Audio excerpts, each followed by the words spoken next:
Muito boa noite. Autárquicas 2013 em Lisboa. Joana Miranda é a candidata à Câmara Municipal de Lisboa pelo PCTP-MRPP. Conhecemos hoje o programa eleitoral, as ideias políticas da candidata e da sua equipa para a cidade de Lisboa. Joana Miranda, muito boa noite. Obrigada por estar aqui hoje mais uma vez na TVL. Em relação a esta campanha que está agora na reta final, qual é o balanço que faz para já? Bom, o balanço é positivo no sentido de que foi, pelo menos pela TVL, e tem sido por alguns rádios, exatamente, tem sido possível transmitir algumas das nossas ideias e as nossas propostas para a cidade, o que é bom porque, de facto, é isso que se pretende. Pretendemos ter alguma facilidade em chegar às pessoas e, sem dúvida, que os meios de comunicação social são um meio que potencia essa transmissão de ideias, de propostas, para que as pessoas possam ouvir e escolher livremente. E para vocês acaba por ser uma luta quase que se pode dizer desigual, porque não conseguem captar a atenção que outros candidatos e outros partidos com mais a expressão conseguem. É verdade, nós temos sofrido ao longo de vários anos, precisamente com isso, que é a forma desigual pela qual somos tratados, no sentido de, sendo um partido que tem sempre lutado pela defesa dos direitos das pessoas, da cidadania, da liberdade, da independência do povo português, e pelos nossos princípios que defendemos no âmbito do partido, sermos consecutivamente deixados para trás pelos órgãos de comunicação social e, portanto, não ter em pé de igualdade as mesmas condições para conseguirmos chegar à população em geral.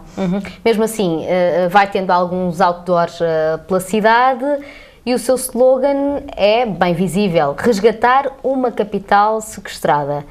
O que é que quer dizer este slogan? Consegue desmistificar um pouco o peso destas palavras, resgatar uma capital sequestrada? O que é que isto quer dizer?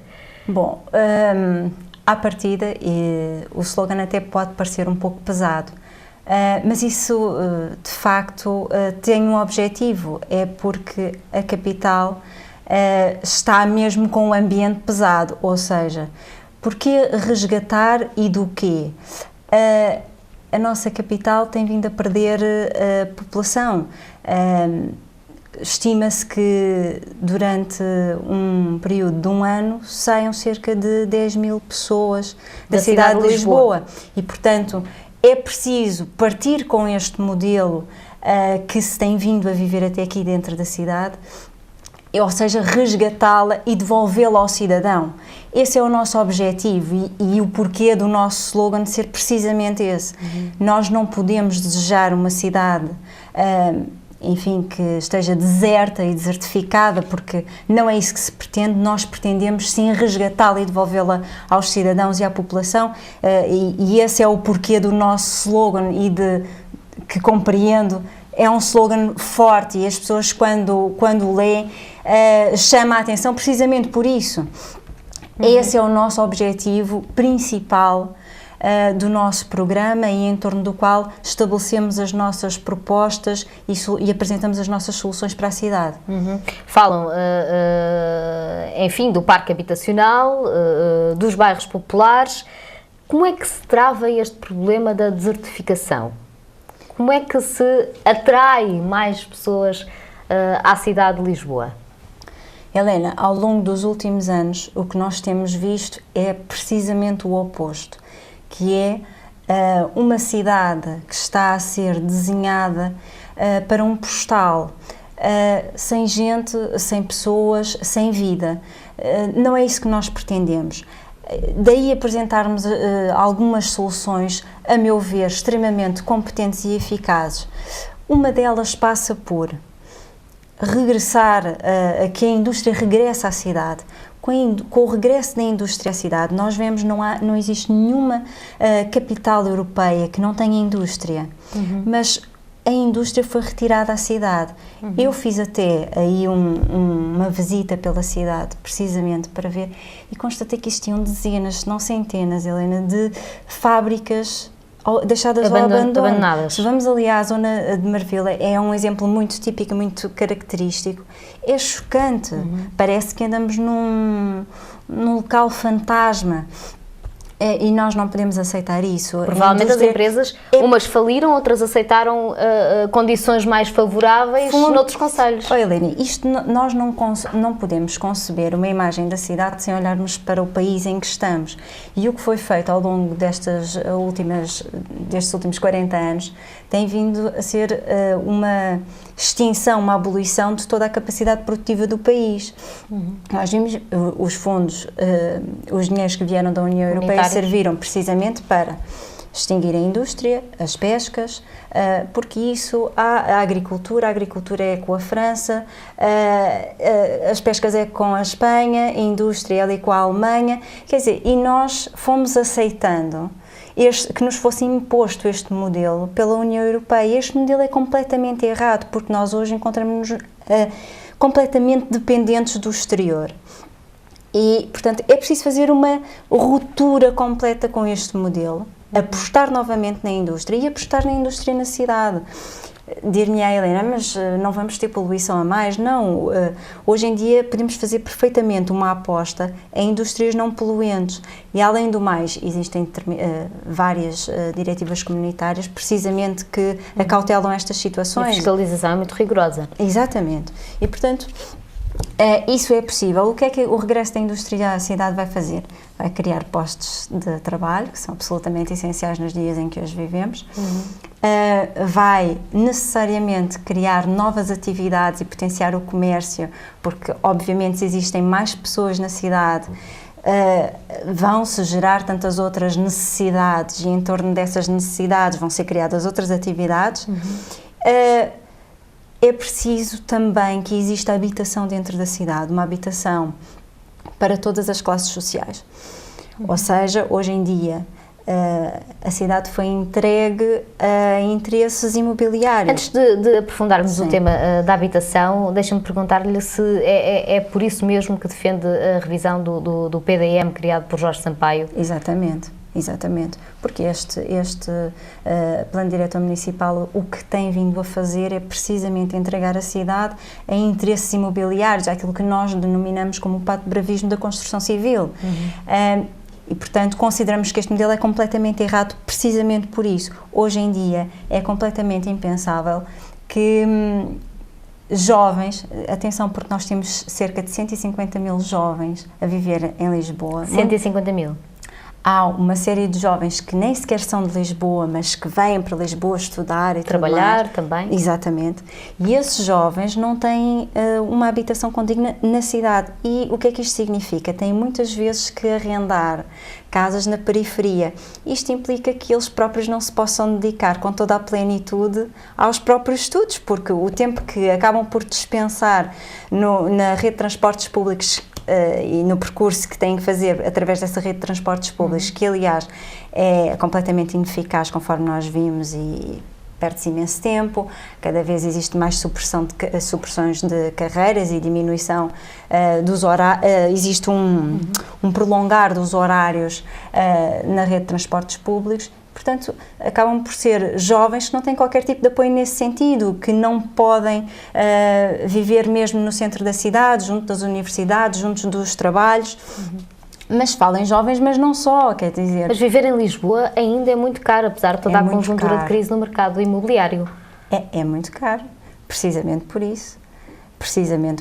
É porque nós hoje em dia temos uma série, já não são tantas, como é óbvio, porque a crise assim também o impôs, mas temos aí grandes empresas de construção civil que, enfim, lá essas obtêm sempre os seus lugarzinhos nos concursos públicos e vão sempre conseguindo obter os seus interesses. Acha que há uma cedência ao lobby no setor imobiliário? Tenho a certeza, Helena. É uma acusação. É. Como é que se consegue moderar os elevados preços que se praticam no mercado imobiliário na cidade de Lisboa? Porque, afinal de contas, essa alternativa de periferia, noutros tempos, talvez resultasse melhor. Porque agora é mais barato, por um lado, arrendar uma casa é mais barato na periferia do que no centro de Lisboa, mas, por outro lado, há essa problemática dos transportes, que são muito caros. Exatamente. Nós consideramos precisamente por isso que deve haver uma municipalização da lei dos solos. E isso vai pôr cobro à especulação imobiliária. É necessário a elaboração de planos municipais absolutamente transparentes. Porque acha que não são transparentes? Não são. E que sirvam as populações, porque, vamos lá ver, os órgãos de poder autárquico têm aqui um objetivo muito específico e especial. Têm que estar ao serviço das populações. E se isso implicar terem que defender as populações junto do poder central, devem-o fazer. Não podem continuar a estar submetidos a tudo quanto o poder central assim o impõe. O poder central, a Troika, enfim. E acha que a Câmara de Lisboa tem sido gerida nessa base de ceder ao Poder Central? Acha que o poder reivindicativo da Câmara Municipal está aquém das expectativas? É isso que me está a dizer? Acho, sinceramente. Acho que, acima de tudo, não existe poder reivindicativo por parte dos órgãos autárquicos, porque existem outros interesses que não são da população aqui em jogo. Que tipo de interesses? Vários interesses. Vários interesses pessoais, patrimoniais, tudo à mistura. E precisamente por causa disso consideramos que é absolutamente vital que sejam feitas auditorias ao Poder Municipal e que sejam responsabilizadas todas as pessoas que ao longo destes anos têm vindo a colocar os seus próprios interesses acima dos interesses do povo. No plano habitacional, Joana Miranda defende que o plano habitacional, aliás, defende um plano habitacional, assim é que é, a custos socialmente sustentáveis. Claro, precisamente por isso, Helena, porque, vamos lá ver, não pode ser só possível às pessoas de uma classe alta viver em Lisboa. Porque é que os operários, os trabalhadores, não podem viver em Lisboa? E hoje em dia esta situação está-se a tornar cada vez mais complicada porque, nomeadamente com a nova lei das rendas, as pessoas que, pessoas idosas que vivem em Lisboa, que essas não fazem parte de uma classe alta da sociedade, essas pessoas daqui por 5 anos vão ficar numa situação muito complicada. Vão ter provavelmente que abandonar a cidade, sem ter para onde ir, sem terem condições, e isso, claro, para além de todo o problema social que está aí em causa, a cidade em si vai ficar ainda mais deserta. Em relação à degradação, quando fala, por exemplo, dos bairros populares e do património, a cidade de Lisboa tem locais onde a degradação realmente é visível. Helena, e não é admissível, porque os órgãos autárquicos recebem da União Europeia subsídios a fundo perdido, precisamente para a requalificação dos bairros populares. O que é que acontece hoje em dia? Não obstante a autarquia receber esses subsídios europeus a fundo perdido, atenção, mesmo assim não fazem determinadas requalificações que deveriam de fazer e ainda pedem dinheiro aos moradores e aos residentes. Isto acontece? Isto acontece efetivamente. E, portanto, isto não é admissível. Porquê é que acontece? Porque as pessoas também não estão devidamente informadas. A realidade é esta. E porque existe aqui um oportunismo por parte dos órgãos autárquicos. E isto não pode acontecer. Isto não pode acontecer em órgãos autárquicos. Contaram-lhe episódios desses agora, durante a campanha? Pessoas que, enfim, cumprimentam na rua? Eu tenho conhecimento pessoal de alguns casos desses. E provavelmente é uma das queixas que mais houve. Exatamente, porque há pessoas que não têm condições, por exemplo, não têm condições nos próprios prédios. Passeios que já fiz, entretanto, visitas a vários bairros populares, A verdade é que há prédios em autêntica ruína, há prédios que estão em risco iminente e nem sequer os avisos para as pessoas não se aproximarem têm. E isso é completamente inadmissível, porque pode ter um desfecho muito, muito, muito mau, acabando mesmo com a morte de alguém. O poder local aí defende-se sempre dizendo que é uma situação, é uma propriedade de privados e que, portanto, não pode agir. É que o poder local não se pode eximir constantemente as responsabilidades que, dessa forma, o poder local está ali foi criado com um objetivo, o de ajudar as populações. Se a população e os próprios residentes não têm, porque são pessoas já idosas, porque são pessoas que vivem das suas pensões e que são muito pequenas, mal dá muitas vezes para comprarem as medicações que precisam. Então o poder autárquico, o poder local não tem aqui um papel fundamental a desempenhar na sociedade. Se for eleita Presidente da Câmara de Lisboa, ou pelo menos se reforçar a posição do PCTP-MRPP na Câmara, vai tentar criar mecanismos que sejam, que façam com que juridicamente seja possível à Câmara Municipal defender essas situações, defender a população dessas situações. Claro, sem dúvida nenhuma. Agora, o que é que lhe queria também dizer relativamente a isto? É que, enfim, nós temos que ter uma consciência abrangente daquilo que são as responsabilidades de quem está à frente dos órgãos autárquicos. E essas pessoas, pura e simplesmente, têm um poder que lhe é confiado pelo povo, pela população, e, portanto, têm que agir em conformidade. Se não agirem em conformidade, nomeadamente com aquelas que são as propostas que apresentam em época de eleições, nós temos o entendimento que, seja a nível de poder autárquico, seja a nível do país, essas pessoas, no momento em que estão no poder e não cumprem com aquilo que prometeram, ou fazem uma coisa diversa daquilo que prometeram, essas pessoas devem ser imediatamente retiradas do poder, porque não foi para isso que o povo ali as colocou. Esta história de se ver dizer, agora podem fazer tudo porque foram eleitos. Está bem, foram eleitos em propostas. Se no momento em que estão no poder fazem uma coisa imediatamente diferente daquilo que vieram propor em eleições, então tem que ir para a rua, porque não foi para isso que o povo ali as colocou. Acha que há um sentimento que se gera de impunidade? Sim, sem dúvida, e eu acho que isso tem que acabar. Eu acho que a população, apesar de tudo, nos tempos que correm, está muito mais elucidada relativamente a isso e está a começar a ficar farta. A sequência ainda desta temática, da habitação, do desenvolvimento económico para a cidade, há a expressão da informação que recolhi sobre o seu programa eleitoral que gostaria que explicasse melhor. Diz a Joana Miranda, gente rica que exige prioridade para o automóvel. É a gente que habita a cidade de Lisboa, está a referir-se à população de Lisboa. O que eu quero dizer com isso é, nós defendemos que deve de existir uma rede de transportes públicos eficaz, cómoda e barata, com custos, aliás, tripartidos. Esses custos devem de ser suportados por uma parte, a pessoa que beneficia da rede de transportes públicos, por outro lado, pela Câmara Municipal e, por outro lado, por todas as entidades que vão beneficiar diretamente dessa rede de transportes públicos. Por exemplo, se existe uma universidade que tem o metro à porta, essa universidade deve de comparticipar porque beneficia diretamente dessa rede de transportes públicos.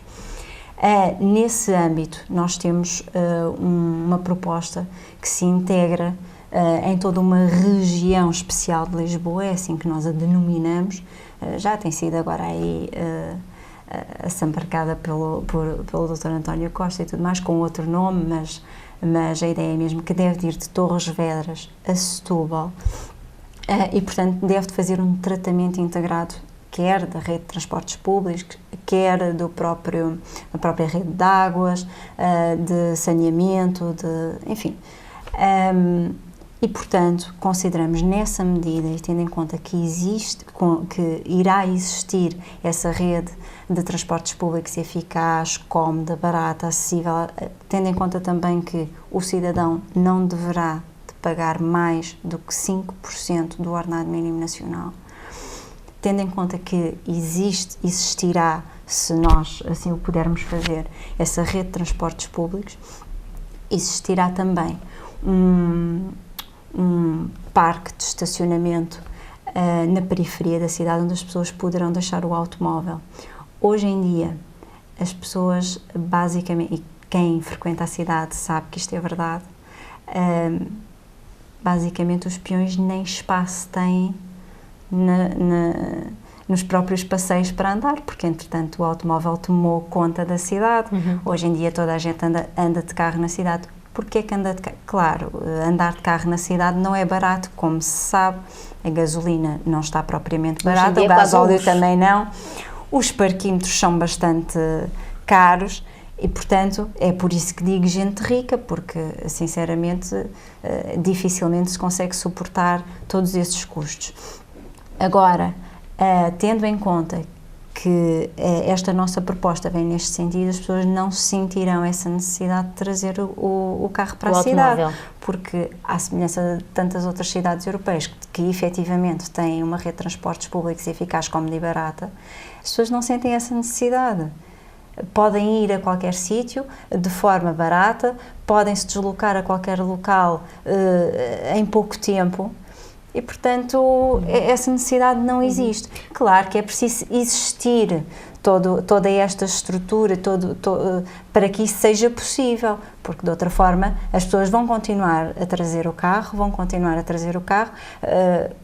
quem não é rico e faz isto vai empobrecer cada vez mais, e quem é efetivamente rico, enfim, olha... Quem perde é o ambiente. Quem perde é o ambiente. Não, ainda há pouco estávamos a falar das indústrias e a verdade é só uma. Nós temos capitais europeias que têm indústria e são menos poluídas que a nossa. E nós não temos neste momento. E, portanto, isto tem precisamente a ver com a poluição que o automóvel traz para a cidade. E nós... meu entendimento e o entendimento do partido é que devemos combater isso. Falou aqui nos parquímetros. A EML é uma boa fonte de receita para a autarquia? Pois a EML é uma boa fonte de receita, por isso é que tem cada vez mais poderes e já pode, aliás, colocar multas, passar multas aos cidadãos. Agora até tem um horário mais alargado para o fazer. Mas a verdade é só uma. Nós entendemos que também deve ser rompido precisamente o modelo de que a Câmara Municipal de Lisboa vive de taxas, multas, emolumentos aplicados e impostos aplicados aos cidadãos e, portanto, esse modelo deve ser rompido. Precisamente defendemos que a EML deve ser extinta. Precisamente porque faz parte desse modelo de obtenção de receitas para o município. Esse modelo é completamente errado. No nosso As pessoas queixam-se da Polícia Municipal fazer o que se chama a caça à multa. Exatamente. E vemos, por exemplo, temos a Polícia Municipal a emberrar com um pequeno e médio comerciante que ali ao lado de uma banca de jornais coloca a vender algumas laranjas que tem da sua quinta privada. Por exemplo, não vemos já a Polícia Municipal a agir devidamente relativamente às caminhonetas que param em segunda fila para abastecer o Pingo Doce, o Continente, etc. Pois não podemos deixar de perguntar, mas que raio de atuação é esta, que só é para quem vive do esforço do seu trabalho e depois não é para outros que, enfim, não precisam disso para nada, não é? A Joana Miranda defende então a extinção da EML e como alternativa? Como alternativa é precisamente isto que lhe estava a dizer, Helena. Ou seja, isto é um modelo com o qual se tem que romper por não ser o adequado. Como alternativa, se não houverem carros em Lisboa, porque não é preciso, porque existe esta rede de transportes públicos, a EML também deixa de fazer sentido. Mas quando diz não haver carros em Lisboa, é nenhum carro ou poucos carros? Vamos lá ver, não podemos ser extremistas. Os parquímetros então acabariam por não é preciso, por não desaparecer. Os parquímetros podem desaparecer porque se forem criados os parques de estacionamento na periferia da cidade, as pessoas podem perfeitamente deixar aí os seus carros e pagar uma espécie de portagem, por assim dizer, se quiserem entrar na cidade. Exatamente. E isso fará com que seja absolutamente desnecessário tudo o resto. As pessoas sabem que têm uma rede de transportes pública integrada e eficaz que podem utilizar, mas se optarem pelo conforto dos carros, enfim, toda a comodidade que podem desfrutar, então também devem pagar a passagem. Exatamente, mas não o sistema de não sei quantas em não sei quantas horas as pessoas vão descer, colocam um ticket no carro, entretanto correm o risco de passar não sei quanto tempo. Passam 10 minutos, se as pessoas já estão lá montadas. estão, exatamente. Não, esse sistema consideramos nós ser absolutamente errado e aqui está a alternativa. E por isso mesmo também defende que Lisboa não pode nem deve, estou a citá-la, ser apenas uma cidade de serviços.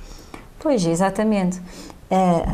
Lisboa tem 90% de serviços e isso, lá está, é o que nos faz hoje em dia, Lisboa está a ser transformada numa cidade para postal. Numa cidade, agora querem tirar os contentores, querem tirar essas coisas todas, querem fazer a cidade uma coisa para inglês ver, por assim dizer. E a cidade não deve de ser isso. A cidade, então, em especial a capital do país, não deve de ser isso. Lisboa tem que ter vida, por isso mesmo tem que ter economia, tem que ter indústria, tem que ter um pouco de tudo. Por isso mesmo é que consideramos que o facto da cidade hoje ter 90% de serviços tem sido um dos motivos que tem levado precisamente as pessoas a afastarem-se da cidade. Enfim, e é preciso romper também com isso, não é? Quando falou do comércio local, enfim, do senhor que tem a sua banca de laranjas na rua e que poderá ser incomodado ou chamado a atenção, melhor dizendo, pela polícia municipal, esse comércio local já quase que está em extinção. Aliás, Lisboa, os bairros que tinha estão cada vez mais desertificados também, cada vez mais em silêncio. São poucos os locais da cidade que ainda são verdadeiros bairros. Sim, do modo tradicional. O que é que falta para impulsionar mais esta identidade lisboeta? Falta tudo, porque o pequeno comércio não tem qualquer tipo de incentivos. Eu fui ainda no anterior sábado ali ao mercado de Arroios e é um mercado que está completamente deixado ao abandono. Tem as paredes a precisar de pintura há não sei quantos anos, aquilo tem umas lojas assim em torno do próprio mercado em si, lojas essas que não puderam ser arrendadas durante uma série de anos. Agora parece que podem, mas a preços absolutamente exorbitantes, uma média de 600, 800 euros por mês. Quase ninguém pode pagar, mas com certeza, e o pouco que recebem fruto dessa atividade comercial não lhes dá sequer para pagar a renda. Precisam de elevador para acartar com as mercadorias que vão vender. O elevador está avariado, ninguém lá vai consertar o elevador. Condições de trabalho são zero.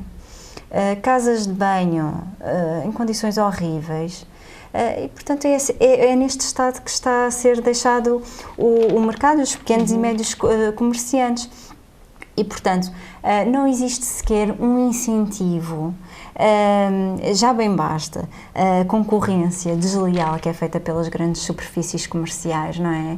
Se a autarquia desse incentivos a este tipo de comércio, seria muito mais fácil.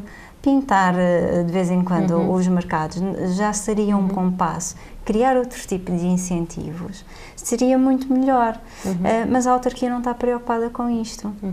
Como Presidente da Câmara, se for eleita, a sua proposta passará, ou o seu projeto passará por baixar as taxas, baixar os IMIs? É claro que sim.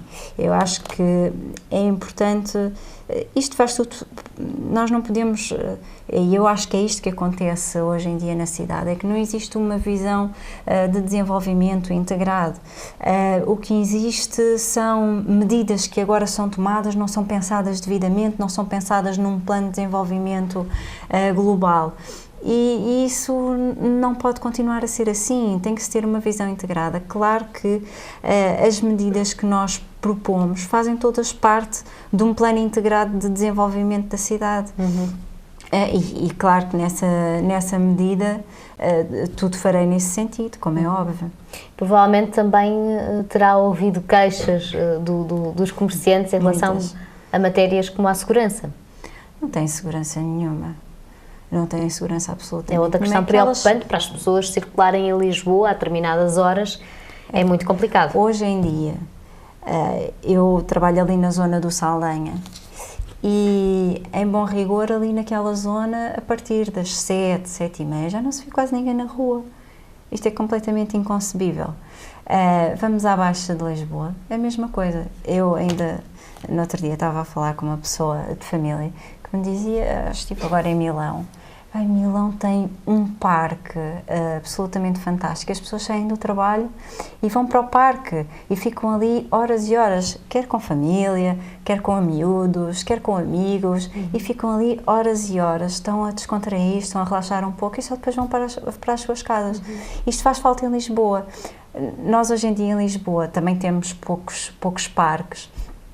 Aqueles que existem, alguns deles já estão absolutamente ultrapassados, não têm vigilância nenhuma, não têm policiamento, as pessoas têm medo de lá ir, como é óbvio, e aqueles que existem também não estão a ser devidamente cuidados. Agora estão ali a fazer algumas alterações no Campo Grande, muito duvidosas este é o meu entendimento, porque a verdade é que vamos ficar com um jardim aos retalhos, porque o projeto em causa não é para todo o jardim, é para apenas uma parte do jardim, e depois mesmo dentro dessa parte há uma série de sítios e circunstâncias que não fazem parte do projeto. Depois fazem um parque, vão fazer ali um parque canino, pelo menos é isso que consta do projeto. Eu adoro animais, gostava imenso de poder passear com os meus, mas e as pessoas que não têm animais? Ficam ali impossibilitadas de ir lá ao parque canino. Devia de ser uma coisa geral, não é? As pessoas, depois, lá está, é este desenvolvimento que não é sustentado, não é integrado, enfim, e depois as coisas não correm bem. Ainda estava a fazer a comparação com Milão, eu estava a lembrar-me, por exemplo, se olharmos para o modelo de Madrid, os espanhóis nisso são um exemplo, porque vivem muito mais nas ruas do que propriamente dentro de casa a ver televisão. Em Madrid, qualquer estabelecimento, café, restaurante tem a sua esplanada. E em Lisboa vêem-se cada vez mais esplanadas. Estou-me a lembrar, por exemplo, ali no Terreiro do Paço. Sim, é verdade. Mas deveriam de existir muitos mais espaços como este. O grande problema é que... Ainda há poucos espaços. Então não há. Muito poucos. E o grande problema, sabe qual é, Helena? É que nós fomos conduzidos para um modelo social em que as pessoas não têm tempo para nada. As pessoas não têm tempo para pensar, não têm tempo para a cultura, não têm tempo para a família, não têm tempo para nada.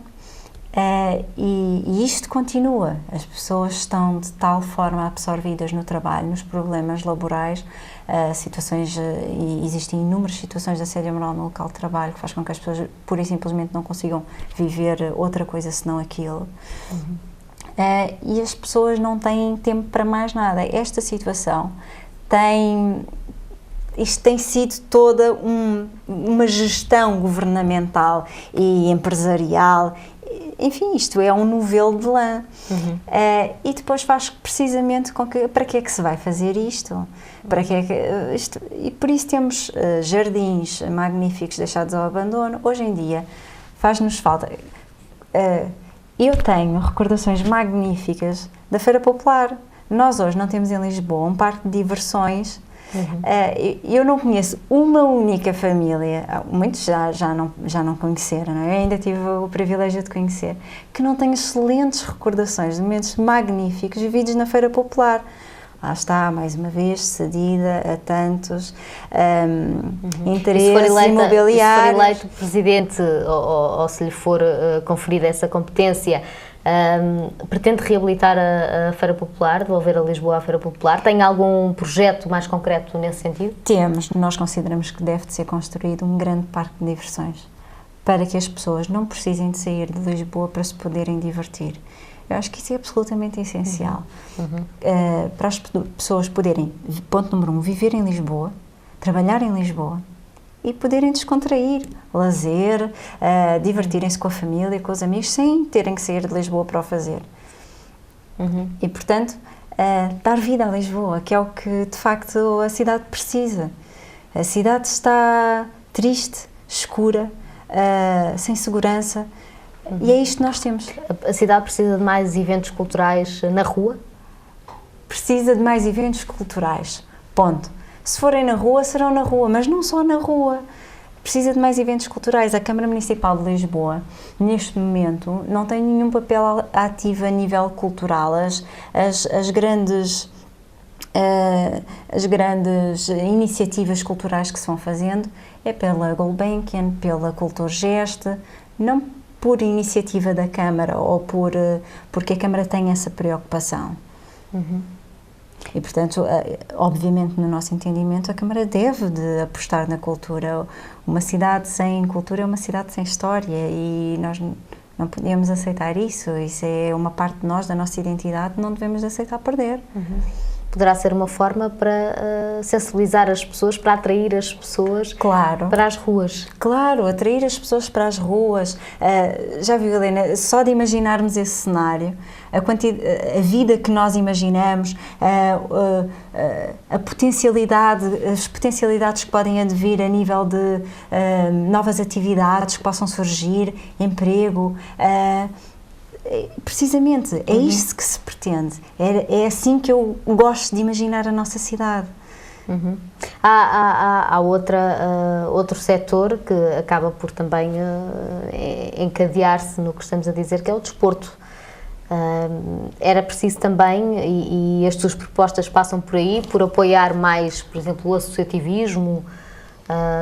Que ideias é que tem nesse sentido? Eu acho que é importante. Agora nós também deixámos morrer tudo, por exemplo, ali as piscinas do Campo Grande continuam ali ao abandono, não são aproveitadas, podiam ser aproveitadas conforme em tempos foram aproveitadas pelo Sporting. Podiam perfeitamente ser aproveitadas nesse sentido, até por vários clubes, por várias associações desportivas, só que neste momento aquilo está degradante, está entregue à toxicodependência, tem ervas da nossa altura e, portanto, está ao abandono. Está completamente ao abandono e, portanto, é preciso também quebrar com esse modelo, como é óbvio. Ali a piscina do Campo Grande ainda por cima era muito importante para as pessoas que viviam na cidade, podiam ir ali à piscina, foi palco de grandes histórias, não já no meu tempo, eu já não tive o privilégio de lá ir, não é? Mas podia perfeitamente ser aproveitado e não é, indevidamente. Os clubes de futebol da cidade também se queixam de falta de apoio da Câmara, ou pelo menos boa parte dos clubes sente falta de apoio, sente falta de incentivos até para promover o nome da cidade. Claro, porque... Falamos dos clubes mais pequenos, concretamente. Sim, os maiores não precisam. Não faz sentido falar dos maiores. Exatamente. Mas faz falta, como é óbvio, as pessoas demonstram muitas vezes essa falta de apoio, mas a verdade é que isso também não se verifica nada, a Câmara não faz nada no sentido de dar mais apoio a essas iniciativas. O que é de facto uma pena, porque o desporto é extremamente importante. Nós hoje estamos cada vez mais alerta para aquilo que são os benefícios que advêm da prática de atividades desportivas, e é uma pena, e também é o nome da cidade que está aqui em jogo. Muitas vezes achamos que o desporto é um luxo, e não é verdade, é uma questão de saúde. Exatamente. É muito importante a atividade física para o nosso bem-estar físico, para o nosso bem-estar emocional, e acho que a Câmara também deve ter aí algo a dizer e algo a fazer. Em termos de saúde, Lisboa está bem servida? Não, está muito mal servida, não é? E isto vai de mal a pior. Querem acabar com uma série de hospitais, serviços de extrema competência, com maquinaria do melhor que existe. E hoje em dia as pessoas, isto vai se tornar muito complicado, eu estou a crer, se não há uma ruptura de facto com este modelo, isto vai se tornar muito complicado, porque vão existir pessoas a passar muito mal, a morrer à porta dos hospitais. Não tenho há muita população nenhuma. idosa em Lisboa. Pois há muita população idosa que não é atendida, às vezes não é aceita, porque não tem dinheiro para pagar o que lhes é exigido, então não são tratadas, e é isto que nós assistimos. Mas faltam mais centros de saúde, falta reabilitar mais estruturas de saúde? Helena, relativamente a isso, é certo que há uma ou outra que falta reabilitar, mas vamos lá ver, se nós já temos estruturas tão boas, tão especializadas, eu não sei porque é que existe uma tendência tão grande nos últimos tempos para se destruir aquilo que está bem. Mas, de facto, isso tem vindo a acontecer com cada vez mais frequência. Não pode acontecer isso, nós temos que, de facto... Está a referir-se a quê, concretamente? Destruir o que está bem? Destruir o que está bem. Isto significa o quê?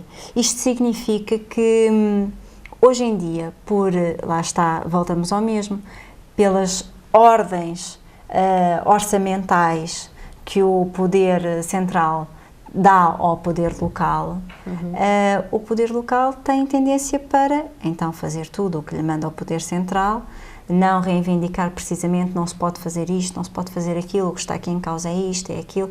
Também não se fala com os especialistas.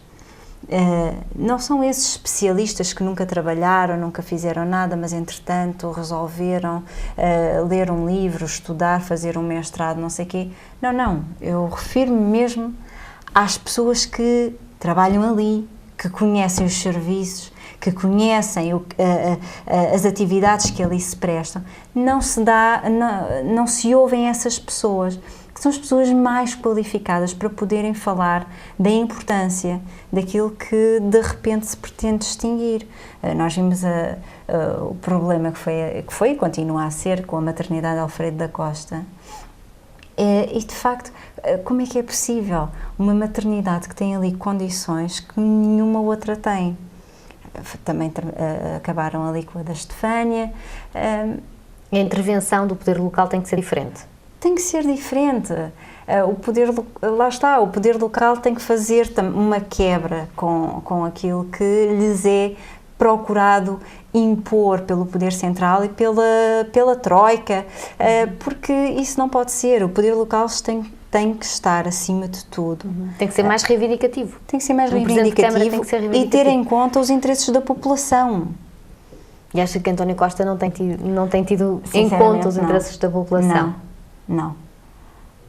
Já fez aqui uma acusação de processos pouco transparentes na Câmara Municipal de Lisboa. Eu pergunto-lhe, o caso da EPUL, e já aqui falamos da habitação, enfim, atrair pessoas para a cidade, melhorar a qualidade de vida da população de Lisboa. Eu queria saber qual era a sua opinião sobre esta questão EPUL, do processo de extinção, se acha que este é um dos processos pouco transparentes de que fala. Muitíssimo pouco transparente. Eu sou advogada de alguns dos trabalhadores da EPUL. Neste momento existe uma providência cautelar a correr e existem 2 providências cautelares e existem 2 ações de fundo. Eu posso falar sobre isso porque pedi autorização à Ordem dos Advogados para falar publicamente sobre o caso e esse é um dos exemplos mais gritantes da falta de transparência desta Câmara Municipal, desta atual variação. A EPUL foi deliberada a extinção da EPUL.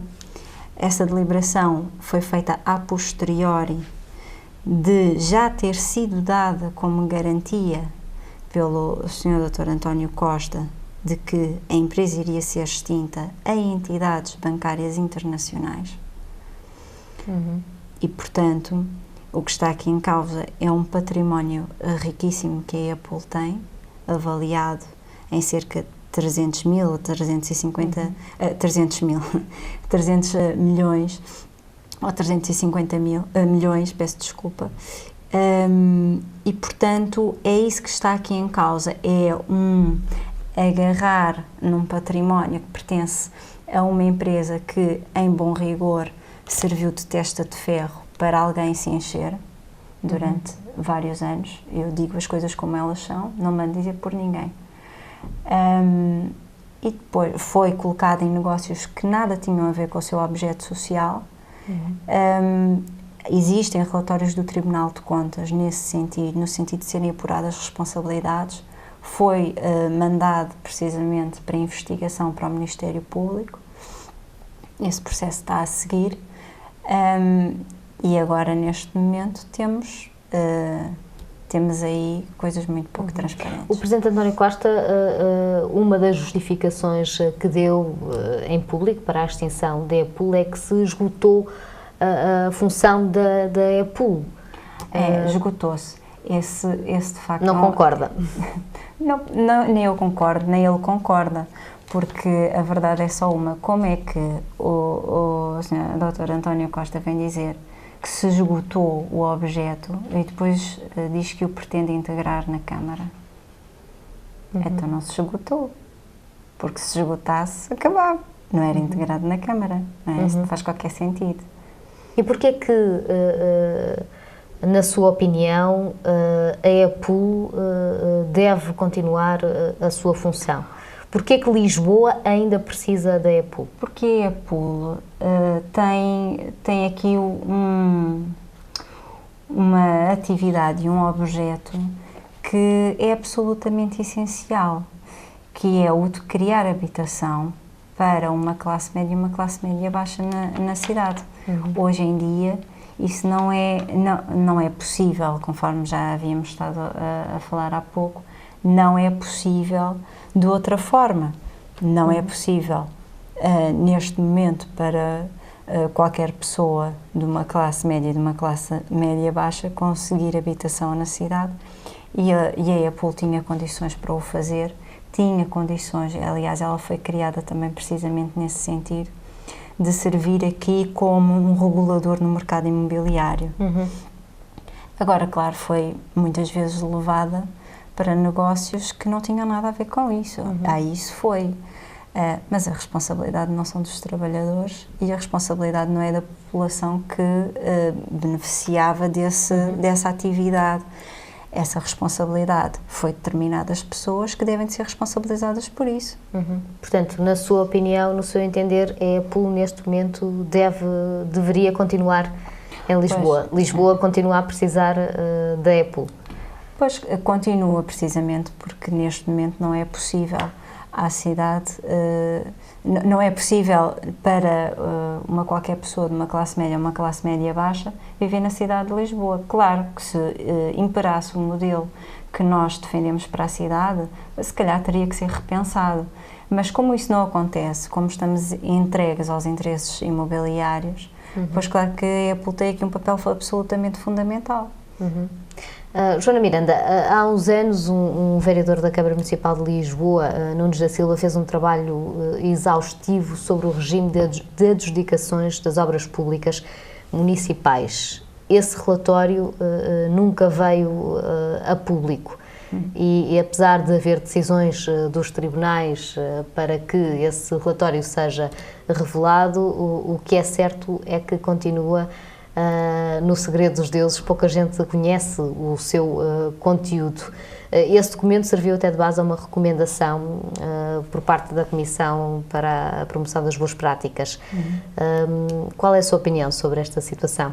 Olha, Helena, a opinião é que neste momento, não é só neste momento, isto acontece com esta variação e aconteceu com as anteriores, PS, PSD, tudo à mistura entre estes partidos, por vezes coligados com o CDS-PP, estes três partidos, em bom rigor, aquilo que têm vindo a fazer são coisas muito pouco transparentes. É como, por exemplo, no caso da EPUL, os contratos de Sporting e Benfica também desapareceram. também ninguém sabia o que era feito dos contratos. Porquê é que isto acontece? Então não há aqui podridão à mistura? Claro que há. O nosso entendimento é, obviamente, que essas pessoas, deve ser feita uma auditoria e, obviamente, devem ser sacadas as responsabilidades das pessoas que, efetivamente, não estão no poder local ou no poder central com os objetivos de pensar na população em si e no interesse dos cidadãos. Acha que Lisboa, a Câmara Municipal, evidentemente, está mal gerida? Acho. Eu acho que, enquanto coisas destas se passarem no nosso país, é preciso lutar contra isto, pois é preciso lutar. Existe corrupção, vamos lutar contra a corrupção, dê lá por onde der. Mas isto não pode continuar. As pessoas estão a ficar muito fartas da corrupção que existe. E sente isso na rua quando fala com as pessoas, quando as pessoas falam consigo? Sinto bastante. As pessoas estão a ficar muito saturadas. Perguntam-me logo de que partido é que eu sou, porque se fosse de um partido do poder, neste momento eu já tinha sido, olha, já fui, se fosse do CDS-PP, já tinha levado umas mangueiradas na praça, enfim, umas coisas assim que já me prometeram, mas quando eu digo que sou do PCTP-MRPP, as pessoas dizem, então está bem. Porque é uma alternativa, as pessoas veem-na como uma alternativa, sente isso? Sinto, precisamente, isso tem um motivo. É que este partido nunca fez nada em desfavor da população. Tem lutado, é o segundo partido mais antigo que existe, obviamente não comigo lá, porque eu ainda não era nascida, mas é um partido que se tem fartado de lutar pelos interesses da população e que tem feito, de facto, um papel de procurar que sejam sacadas responsabilidades, procurar um desenvolvimento do país. Não criticamos só, criticamos, dão alternativas, é isso? Mas temos alternativas, que é o que faz falta. Em muitos partidos da oposição é que criticam muito, mas alternativas viáveis, que tenham por base um desenvolvimento sustentado da cidade e do país, não existem. E o PCTP-MRPP tem. E este descontentamento geral das pessoas com a política, com os políticos, acha que em Lisboa quem sairá a ganhar, a tirar dividendos disto serão os partidos mais pequenos? Acha que a população de Lisboa olha para os partidos mais pequenos como as alternativas que ainda não tiveram? Helena, vou-lhe dizer, e digo-lhe isto pelo meu caso pessoal. Eu sou nova na política, eu só agora é que entrei efetivamente para a política com 27 anos. Já a conhecemos na primeira entrevista de perfil que a TVL fez aqui. Helena, e porquê? Sempre fui uma pessoa preocupada com as questões sociais, mas porquê só entrar agora? Porque precisamente por existir esta descrença, nós já estamos tão fartos que nos atirem areia para os olhos, que as pessoas estão, sinto isso na rua, as pessoas estão muito cansadas dos partidos políticos e dizem, é tudo a mesma coisa. Não é. E é aquilo que eu procuro, foi isso que eu vi e é isso que procuro transmitir também da minha experiência. Como é que é tudo a mesma coisa? Não é. Nós só sabemos o que é sermos governados pelo PS, pelo PSD, coligados com o CDS-PP. É isto que nós conhecemos, nós não conhecemos outras alternativas e, portanto, quando falamos na generalidade, é um erro que estamos a fazer. Por isso mesmo, se este já vimos que está errado, então temos que procurar uma alternativa. E a alternativa passa precisamente por votar nos partidos pequenos. Claro, para mim vou votar no PCTP-MRPP. E, portanto, encontra pessoas na rua que lhe dizem claramente isso, que vão votar PCTP-MRPP? Encontra. As pessoas têm essa frontalidade? Algumas, claro, não todas, como é evidente. Muitas pessoas porque o voto é secreto e as pessoas não são obrigadas a dizer, eu concordo mais ou menos. Precisamente com isso. Mas há pessoas que fazem questão de dizer, aí dizem, vocês sim, vocês sim. E, portanto, isto significa alguma coisa. Agora também, de facto, sinto que existem cada vez mais pessoas pessoas que não vão votar, pura e simplesmente, e pessoas cada vez mais descrentes nos partidos políticos, e nós temos que, por vezes, falar mais com as pessoas para, claro, nós percebemos a descrença, eu percebo a descrença, mas existem soluções, e o nosso sistema jurídico e o nosso Estado de Direito no fundo não permite outra forma de sair desta solução senão optarmos por votar e formar e desenvolver ideias em termos político-partidários, porque efetivamente temos que este é o modelo pelo qual nos seguimos, pelo qual é gerida toda a nossa sociedade. Por isso mesmo, a sua expectativa continua a ser vencer estas eleições em Lisboa? Helena, claro que eu, quando me candidato a uma coisa, não é a pensar que, não, eu candidato-me à presidência da Câmara Municipal de Lisboa. Não é a pensar que gostaria era de ser outra coisa qualquer, eu estou-me a candidatar a isto. Claro que tenho todas as condições para dizer, nós temos propostas, temos soluções absolutamente viáveis e necessárias para um desenvolvimento sustentado da cidade, tendo em conta o papel que a cidade desempenha no país. E, portanto, somos a solução.